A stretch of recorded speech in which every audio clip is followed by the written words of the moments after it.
Hey there, it's Ed. Today we're tackling an issue with your GE front load washer, specifically how to replace the door. This is a common problem that many can handle on their own, and I'm here to guide you through it. We'll be focusing on inspecting the door and ensuring everything is set up correctly.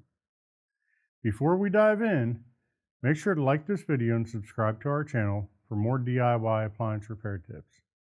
With just a bit of guidance and patience, you'll have your washer door fixed in no time. Let's get started. With over 2 million products in stock and the know-how to help you do it yourself, we are AppliancePartsPros.com. Let's start by gathering our tools. For today's work, all we'll need is a Phillips head screwdriver and a shop vac.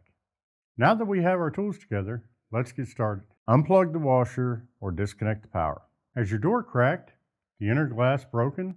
Or is there cosmetic damage that can't be fixed? It's frustrating when this happens, but it's relatively easy fixed by replacing the door.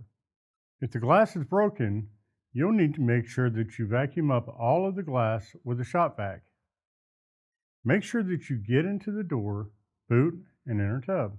Replacing the door is pretty straightforward, and on the hinge, there will be several Phillips head screws. You will remove the screws and lift the old door off. Here's the old door, and here's the new one. If you've already got one, great. If not, you can pick one up at AppliancePartsPros.com.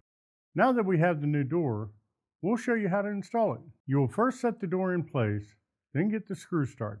Then you can tighten the screws and make sure that the door is level and closes properly. Once you have done this, then you're done. Don't forget to plug the washer back in or turn on that breaker. And that's how you replace the door on your GE front load washer.